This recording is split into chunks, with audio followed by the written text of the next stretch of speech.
Hey guys, before we start, I wanted to give a little bit of a warning. In this episode, we do have a discussion regarding depression and an attempt at suicide. If you are struggling with thoughts of suicide, please dial 988 or visit 988lifeline.org. There's lots of resources out there that are available 24/7 to help.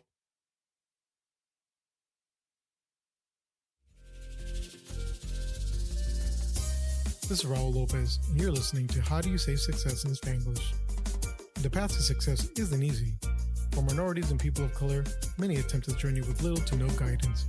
Join me as I sit down with individuals who share their stories of perseverance so that together we can learn how to say success in Spanglish.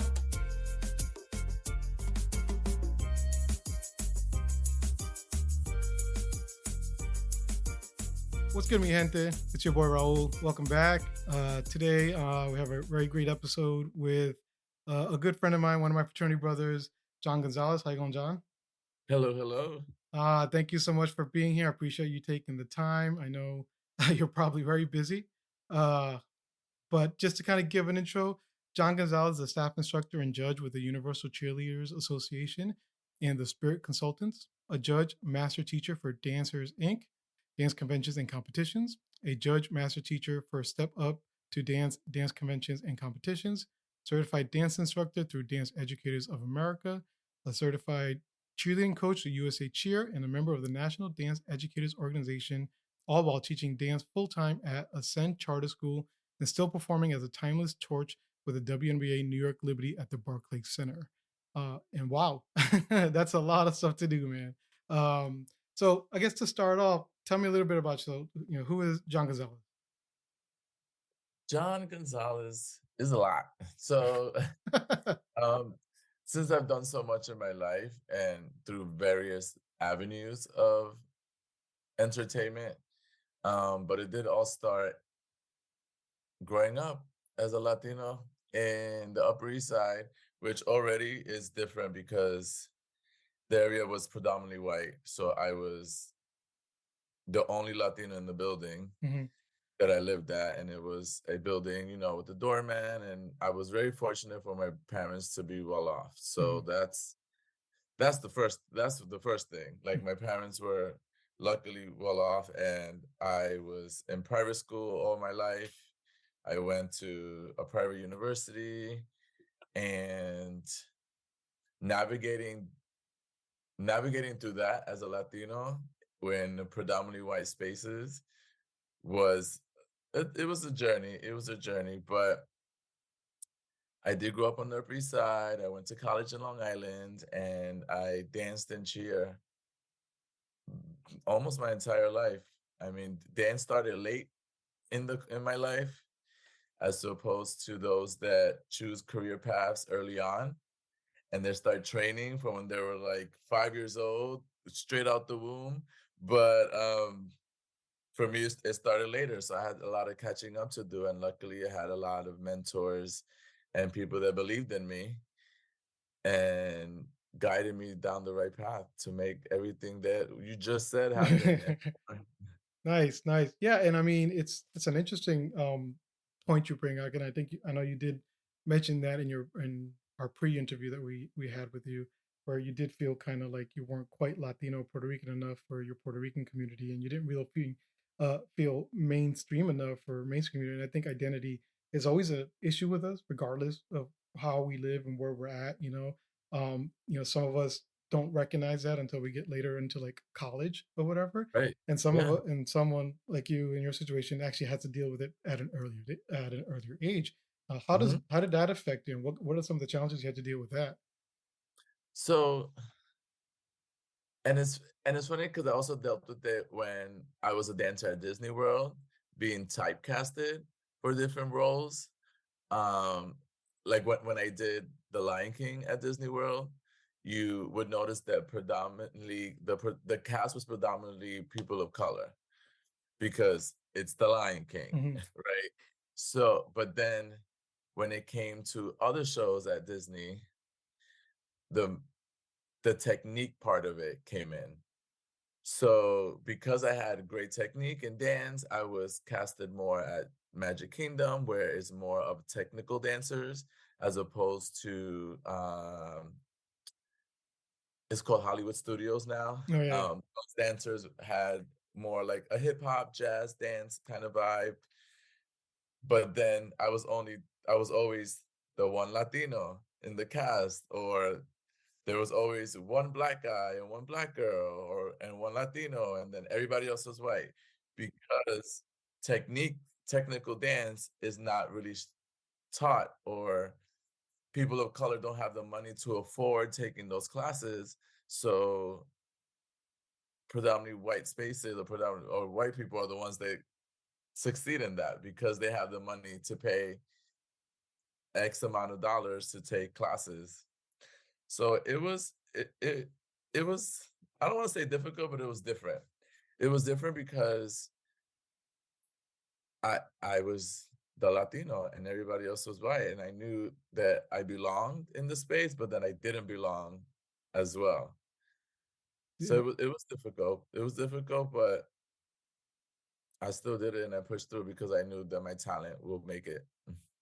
Yeah, no, and it's an interesting point you put out when you talk about the training that people can't afford. So it kind of keeps Mhm. a lot of us out of it, out of that area, out of that spectrum. My daughter, she's soccer. We were talking about that a little bit earlier, and she's doing a travel team.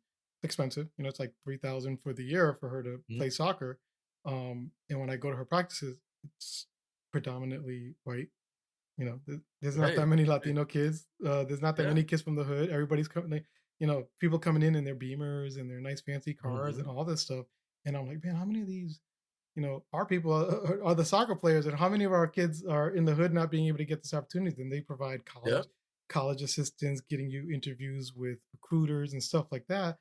Yeah. And so no, it's such a crazy thing to think that, oh, if you had a little more money and you were a little bit there, you might be able to become that dream that you wanted to. Mhm. So it's nice to see, I'm glad you were able to get in there. Were you taking classes like that at an early age? You said 14 is when you started, or Yeah, so my dance career is a funny story. I just did salsa, merengue, bachata dancing at home with my cousins. Whenever there's a party, they would ask, John, Mina, put on a show. And so my cousin and I would put on a show. And so I didn't really take any technique classes until I got into high school. My freshman year of high school, I auditioned for the Spanish dance team as a freshman, and I didn't make it, right? I didn't make it, and I told myself, "Oh, no, no, no. Who no, that is false. I'm making this team." So I saw the list, didn't see my name. I went up to the moderator to the classroom and I said, "Hi, I'm John Gonzalez. I'm a freshman. I tried out for the Spanish dance team. I noticed that my name wasn't on the list. I'm gonna assume you forgot, and I'll be there at the first day of rehearsal." The teacher was just like, okay, I guess." So, like, I advocated for myself. I was like, "I know what I can bring to the table, and I'm gonna show it to you," yeah. right? But I soon later found out that the only reason why I didn't make it is because she doesn't take freshmen. Oh. Like, freshmen aren't mature enough, and she was like, "Once you become a sophomore, I would have taken you, but you were so, strong in your thoughts and so, like, advocating for yourself. There was nothing else I could do but accept you." So from there, this white lady who owns a dance studio saw me performing at my show at my high school. And from there, she spoke to me and she was like, "I see a spark in you. I see a passion in you, and I see something in you. So I'm actually going to give you a scholarship to attend my dance studio and get the technique that you need in order to make it if you want to become a professional dancer." So I feel like I owe my whole career and my trajectory to this one white woman who believed in me and paid for everything Nice. for me. Oh, Everything, costumes, training, anything. I didn't spend a dime. nice. Yeah, and it's I think one of the previous interviewers that I had, David said, sometimes it's not so much about finding the opportunity is that being able to see that's an opportunity has been given to you by someone and taking it and Yeah, taking advantage of it. And I mean, it's right. wonderful you did that, and I'm glad I was able to help you out. Did you come from a family of dancers at all, or was it just you that kind of had No, that spark? no. My mom and my dad cannot dance. My sister cannot dance. L I have a nephew who's 25 now, and he dances Latin dance. Nice, So when he was younger and told my sister that he wanted to dance, like, I felt a joy in my heart, like, "Oh my god, he wants to dance too like his uncle." So, it's just him and me nice, dancing. nice. And so you, for a lot of people, especially um, when parents in general, uh, a kid says, "Hey, I want to do dance. And I want that's where I want to go for the future." You know, did you ever run into any issues, or were your parents very supportive, or you deciding you want to do dance? Supportive? Absolutely not. They were not supportive at all. Um, I went to college. I entered college as a business major and a dance minor because, you gotta be a lawyer, you gotta be a businessman, you gotta be a doctor. You have to do something that's gonna make you money. Hmm. And so that whole thought process growing up is what we thought we needed to do. And so I went in my freshman year of college as a business major and failed. I failed. I got on freaking, academic probation because everything that was on my schedule was business, and it's not the passion that I had, it's not the love that I had, like, I didn't care. I didn't care about business. I wanted to perform, I wanted to entertain, and that same semester when I told my parents I'm switching majors, it was like, "Oh my gosh, what are you gonna do with your life? That's not a real job. How are you gonna make money?" And here I am making money and actually saving them money. Nice. Nice. I just see like in the videos like, what are you gonna do? So like, dance. I was like, I'm Yeah. gonna dance. And then You the have to music say that. starts, the musical starts, it's like the Uh-huh. musical of John, that's how it Yes. goes. So but then the so we talk about Hofstra, you got into Hofstra. I think you mentioned that you were able to get a dance scholarship while you were in Hofstra. Yeah, so usually the dance scholarships are done the year prior. You attend the audition, and, as a senior in high school, you attend the audition, and then you get accepted to a dance program or any arts program your freshman year. From there, you can also get a scholarship. So I had to do that part my second semester year of my freshman year. They actually had a special audition slash scholarship opportunity for me because I expressed so much interest in the program, and they saw something in me too, which was like, wow, I guess something is here because so many people see it. Mm, And I wasn't really seeing it within myself, but others were. yeah.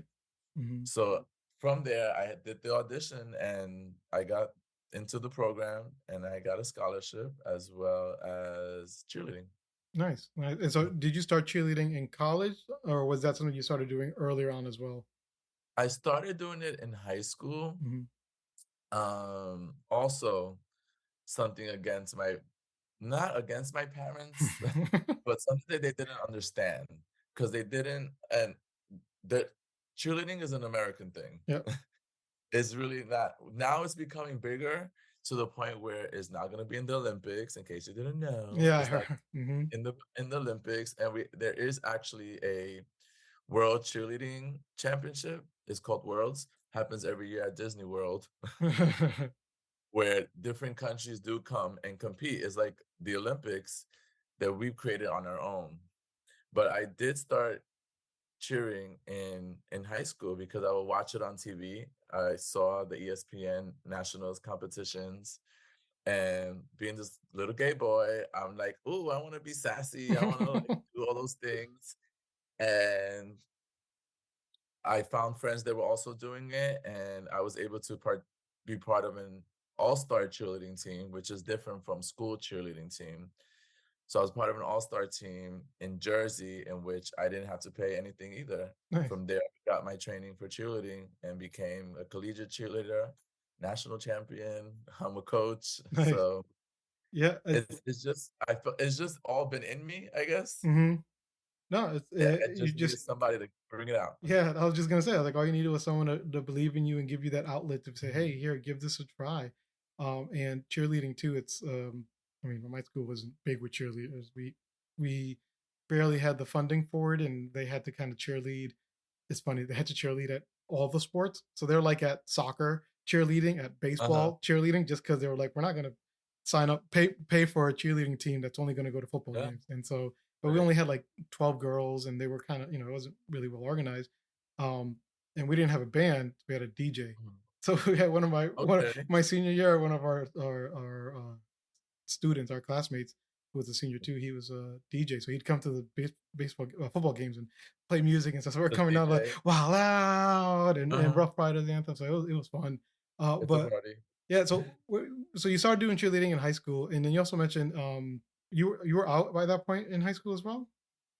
Yeah, so I love this question because everyone asks, "Oh, when did you come out?" Or "When did you tell your parents?"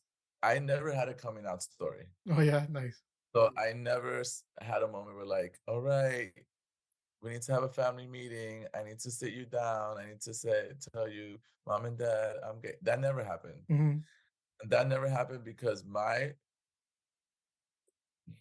viewpoint on it is no one has a straight coming out. Yeah. So why should I have a gay coming out? I just lived my life the way I wanted to live, Hmm. and they figured it out. They figured it out on their own. Yeah. They Right. figured it out. There weren't any questions. So I never had a coming out. Nice. I was just me. Hmm. And if people asked, then I would say yes. Nice. Nice. But from high school on, I mean, I was a freshman in high school and my boyfriend was a junior in my high school. Okay, okay. Yeah, Yeah. you swing for the rafters, huh? Aim. I went in. I was quick. I was like, "Let's go. Let's go. Let's do Yeah, this." nice, nice. Yeah, and so when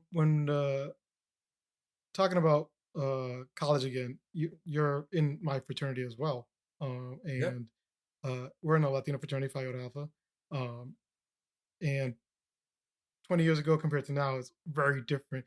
And being queer, was there any other struggles or within the fraternity or within the Oh, high school that you absolutely. had to deal with? Oh, 20 years ago when I pledged and crossed, is very different than the brotherhood that's coming in now because it wasn't as accepting back then. I can actually tell you, and if they hear this podcast, they'll probably be like, "Oh, why are you talking about us?" That when I was an interest for the fraternity, the chapter actually did not want me and voted not to put me online. Mhm, And this I found out later, obviously, because they didn't want to be known as the gay chapter, and they didn't want to be known as the gay fraternity on the campus. mhm, So that hit me. That hit me a bit, finding out later that like these guys that are like training me to become a brother or want me to call them a brother or want this title of brother now saying that they didn't even want me in the first place. So how am I supposed to respect you and give you that brotherly love and call you a brother when in the back of my head I'm thinking and knowing that you didn't even want me? mhm, So it was like, all right, now I have to prove myself double time because I'm the gay pledge or the gay person, the gay guy on the line. I had to prove myself more than all my other line brothers who were straight. mhm, And back in the day, I had also interest in other organizations, and it was the same thing. mhm. They didn't want to be known. They didn't want that stigma attached to them. So I don't want to say I ended with Phi Iota Alpha, but Phi Iota Alpha showed me more love than all the other organizations that I was showing interest in. But now these pledges are coming out of the gate. They're just like, I was waiting for you at the door. Yeah. Like they're just like living their life. The non-binary interests, non-binary pledges are online. And it's funny because even to this day, I have chapters that give my information out to pledges to reach out to me Nice. because I was the first openly gay pledge and the first openly gay brother. Mhm. 20 Nice. years ago, and now I guess my name is still around and it's still making moves as my pledge name says. Yeah, yeah, no, I mean, it's a big difference. There was, I think, a handful of brothers back in the day, and now it's, Yeah, a lot more accepting. Brothers, I think people in general, absolutely. are just a lot more accepting on all that stuff, and it's a wonderful thing to see. I mean, I think we hit it off since day one. Back Yeah, in the day, we used to meet at yeah, convention. I think we'd see each other like once a year at conventions, and we just yep, party, and so. uh-huh. But It's the whole macho thing too, like yeah, in it's the the Latino machismo thing. community. Hmm. Machismo thing, and it's same thing translates over to being in a Latino frat. It's not any different. No, I mean, it's between that and the urban environment a lot of us grow Yeah, up in. I mean, I know kids that were in high school that were gay, but they weren't coming out in the hood, just out of fear. Some of them didn't even yeah, graduate because of it. And you know, even when I was in high school, I was kind of was like, you know, they would say stuff, and you're like, oh yeah, fuck that, I don't want to deal with that either. mhm, And then I get to college, and it's like, oh, my RA's gay. Oh, and there's like 5 gay kids on my floor, and my neighbor's gay, and I'm just like, mhm, all right, I'll just get over it, But then I have my yeah, boys come up to visit, and we go in the elevator, and my RA comes in. He's like, "Hey, Raul, how's it going? Is this your friend? yeah, Oh, you guys have a good time." And then like walked out, and he's like, "Hold on, is your RA gay?" He's like, "Oh yeah." He's like, "If he touches me, I'm gonna beat him." Like, dude, that's not how it works. And I was like, "Shut the hell right, up!" I was like, "That's not how it works. Nobody's gonna jump out to you. right, Like, just go upstairs and let's go have fun. Like, stop being weird, But it's that mentality that they just can't get out. And it's good to see that it's a lot different now, and a yeah, lot more accepting. But I'm glad it worked out for you, and I'm glad that you're still a resource because even regardless of the time, it's still difficult for queer yeah, people. So absolutely. and so college, we're working through that. So you mentioned that your college journey actually took you about 20 years. Uh, you started taking gigs and jobs in there and coming in and out, or Yeah, and yeah, and this is something that I teach my kids now because we're not gonna be young forever. Our bodies are not gonna be the way they are when we were young. So for me, during my college experience, I would audition, get a gig, then I'll have to leave school for a bit. The longest was 5 years away because I was a dancer at Disney World. So I would go away, then come back, do a semester, maybe a year, get another gig, had to leave because I was on tour or doing something. And so my career path took a long time. And even that aspect of it, my parents were like, when you're gonna graduate, when you're gonna graduate, you need the degree, you need to do something. It's already bad that you're getting a degree in dance. What is that gonna do? You don't have a degree, you're not gonna get paid as much. And my sister actually just finished her bachelor's nice. and she's 60, yeah. And so for me, it just took long because I just had to do what I needed to do because I was young and still able to do it. So I tell anyone that wants to be in entertainment, like college is gonna be there. It's gonna be there. But your ability to execute things won't be. Yep. Hmm. Your look, and unfortunately, the entertainment world is the way it is. Like the way you look is how you're gonna get gigs, how you're gonna get jobs, how you're gonna get booked, and then your reputation and your work ethic is how you're gonna keep getting booked and Hmm. keep getting gigs, which I've been lucky enough to also have in my pocket. I My gig now with the WNBA New York Liberty, the Timeless Torches, the senior director of entertainment, she reached out to me because we used to dance together for the Knicks. Yeah. So she was a Knicks City dancer, and I was on the 7th Avenue squad, which is like a cheer dance team for them. And so later on, she went on to the Brooklyn Nets, and now she is the senior director of entertainment for the Brooklyn Nets and the WNBA New York Liberty. And just having that relationship with her, she reached out to me, "Hey, you wanna be part of this 40 and over team that we have?" And I've gotten other gigs as well by just, having great work ethic. So you're bringing a very interesting point, and I think a lot of people don't think of it that way, but this is similar to like sports. You know what I mean? You can't be an old professional athlete. You know, this is you Uh-huh.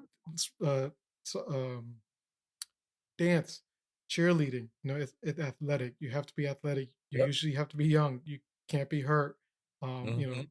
dance has that extra part with the looks.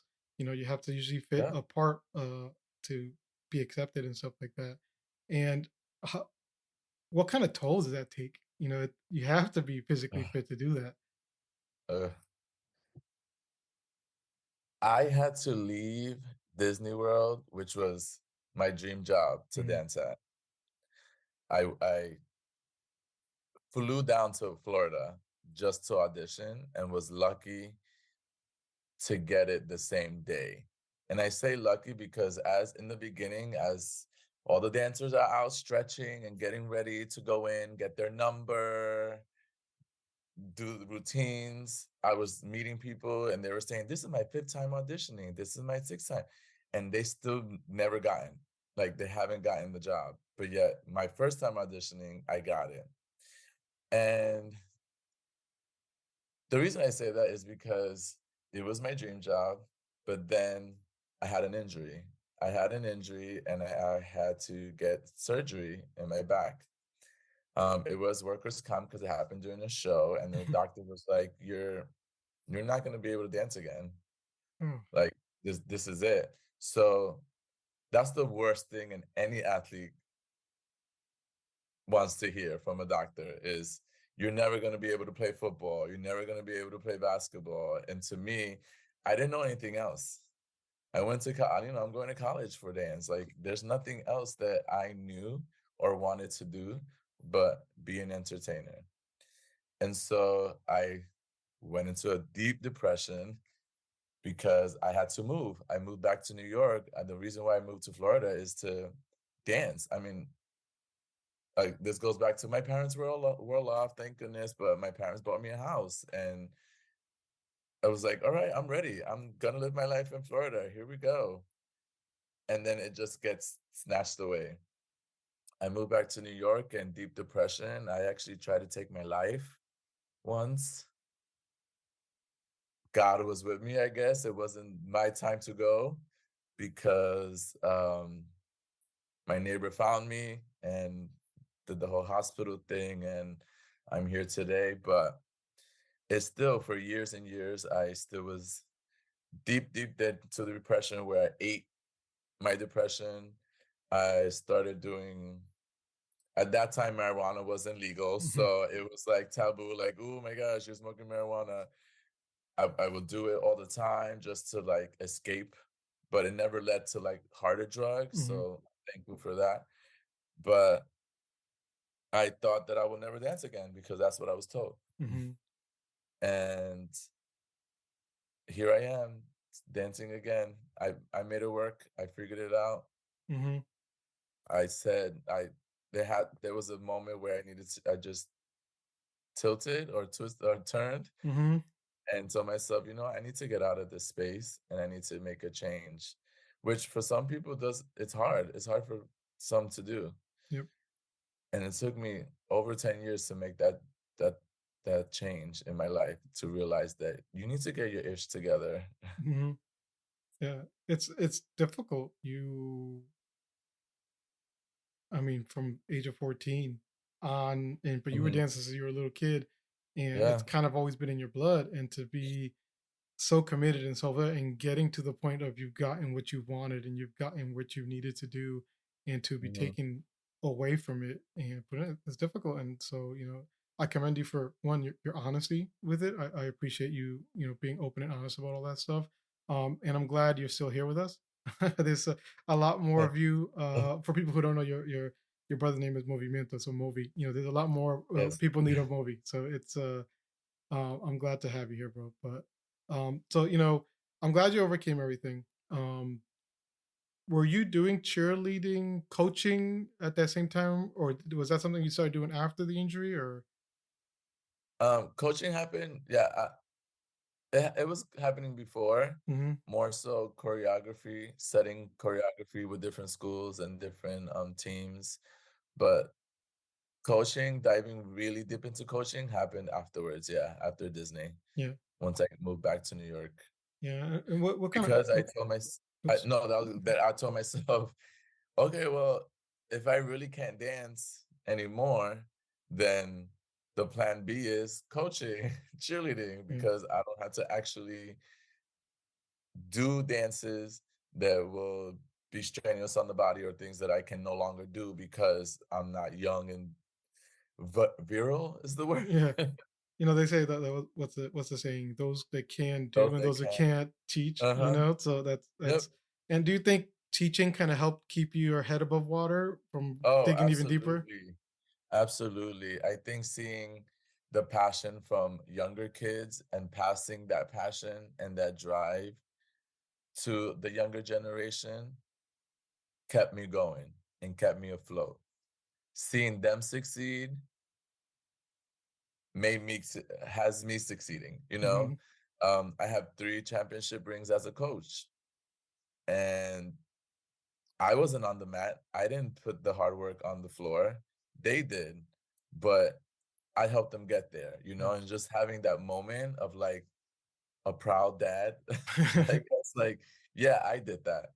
And now as they grow older, they're gonna remember me like, yeah, I won this because my coach was so great. Or yeah, my coach was hard on us, but was hard on us for a reason. Hmm. Because I'm a hard coach. Yeah, good. Definitely a hard coach, which is hard to be in this day and age where if a kid doesn't get on the team, all of a sudden parents are calling administration and all these shenanigans because, the privileged life Hmm. of kids nowadays.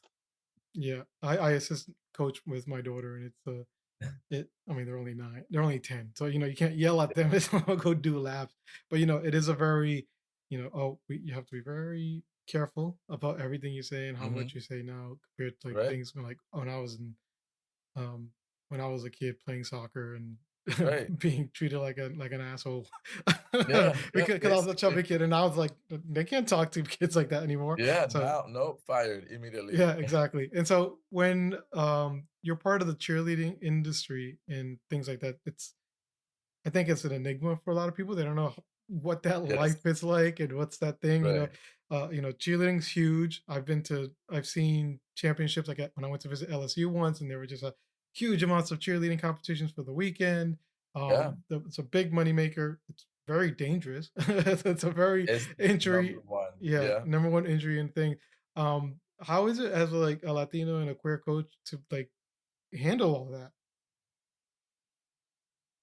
When I started cheering in college, well, there's already the stigma about, oh, if you're a guy cheerleader, you're gay. Yeah. When I went to cheer in college, I was the only gay one. I was thinking, "All right, all the guys are gonna be gay. Yes, there's gonna be a party." No, I was the only gay one. All the other guys on the team were like ex-football players. They were like these masculine, big muscle dudes. And I'm just like, well, that's a waste because you don't even want me. Like, okay. It's funny because But I played football, and I know a lot that it was very common for football players who didn't make the team would become go into cheerleading. You know what I right, mean? And sometimes they'd right. get scholarships for cheerleading.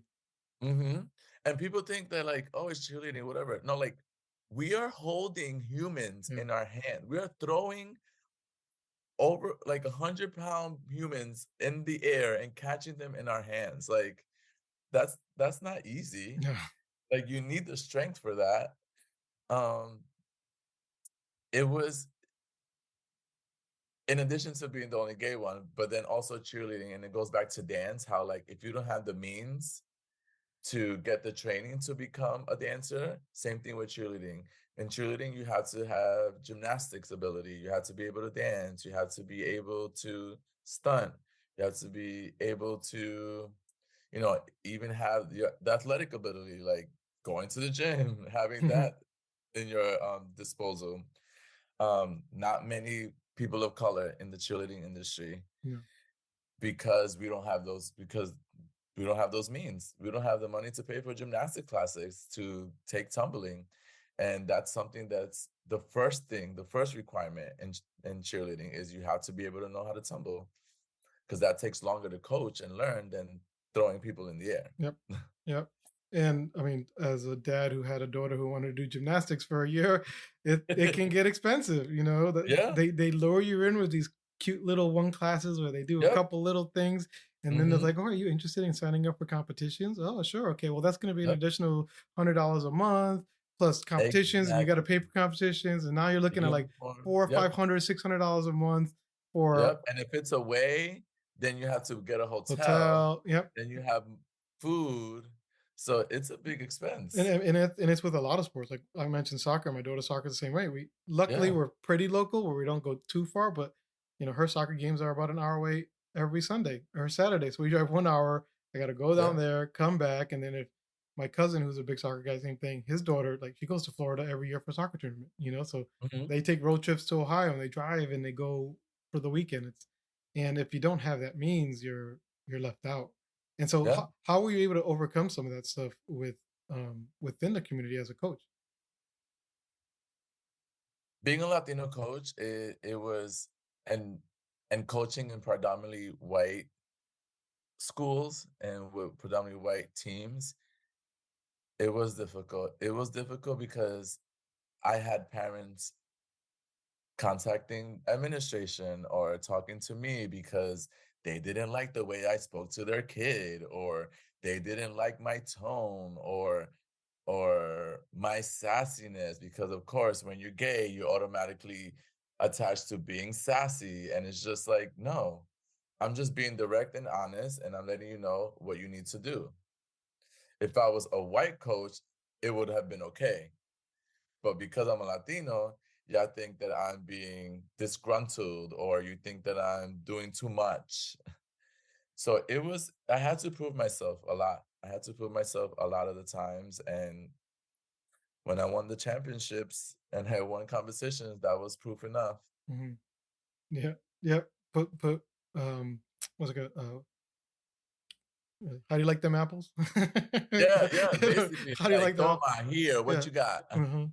Yeah, no. And so so you're doing teaching, cheerleading, coaching, you're doing dance instructor and stuff, and then now you judge a lot of these competitions as well? Yep, on weekends. So I have no life.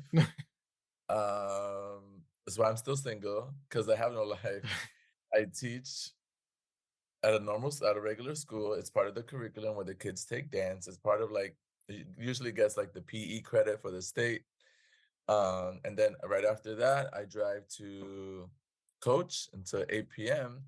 And then on weekends, if my kids are not competing, I'm judging. Mhm, So I don't judge the competitions they're in for obvious reasons, mhm, and I don't judge for the section that I coach in New York State, but I do judge in other sections for obvious reasons. mhm, yeah, But yeah, it takes a lot of you, but does the saying go, when you love what you do, it doesn't feel like it's not work, or it yeah, doesn't feel like work? I don't feel like I work at all. I yeah, just feel like I'm doing something that I love, and I wake up every morning and I'm never like, oh, I gotta go to work. It's always like, okay, work. I gotta go to work. mhm, yeah, and it's a nice transition too, because obviously when you're younger, like you mentioned, the athleticism, you're there, you're ready, you wanna be the Mhm. one performing, and even though you had your injury, I think at some point you have to wean off and go the other route, and find, regardless of whether or not you were injured or not, you're not gonna be able Mhm. to do it forever. And Right. eventually you need to figure out and find what's gonna keep your passion driving. And so Yeah. it's nice to see that you were able to find that through teaching. Yeah, and I was actually talking about that with my therapist, because I am seeing a therapist after I tried to do the thing that wasn't successful, and we were talking about it, how the aging the aging dancer is always a thing Mhm. with, like, dancers or anyone in entertainment. Goes through that part in their life, like, wow, I'm aging now. I'm not how I used to look. My body's not the way it used to look. I'm not gonna get those opportunities that I had before. I now have to look at other opportunities. Like, if I'm an actor, now I need to look at roles that are the mom or the dad and not the child or the high school student. Now you're the administrator or the teacher. Yeah. So it's just like realizing that and navigating that pathway through like, yeah, this is life. You're gonna age. Mhm. Yeah, and it's funny when you think of I was thinking about that when I was watching that new Chucky movie that came out a few years ago, Uh-huh. and, the mom was Audrey Plaza, and I'm like, I Uh-huh. keep thinking of her like the young girl from Parks and Rec, you know what I mean? And I'm like, "Oh my god, I guess she's getting Yeah. older," and I'm like, "Oh my god, I'm getting older." Like, so, Yeah. Uh-huh. we all get older, it doesn't end, it doesn't I mean, stop for when us. I know Ryder is the mom in Stranger Things, when I Mhm. remember her being the high school student. She was in Beetlejuice. She was a young kid in Yeah, Beetlejuice. Yeah, no, right. Little Women. Yeah, so I mean, we all get older, and it's sometimes you have to find a different outlet, especially in certain industries that you're in. So, like Right. I said, it's good to see that from you as well. And so, when did you graduate from Hofstra? I walked in Uh-huh. 2016, but I got the official paper, the official degree in 2020 Okay. because I was able to walk with 6 credits remaining. Hmm. So I did the walk not for me because I didn't even want to walk. I did it for my parents. Yeah. I wanted them to see me in the cap and gown from college, walking down and doing the whole graduation thing because that's what they want to see.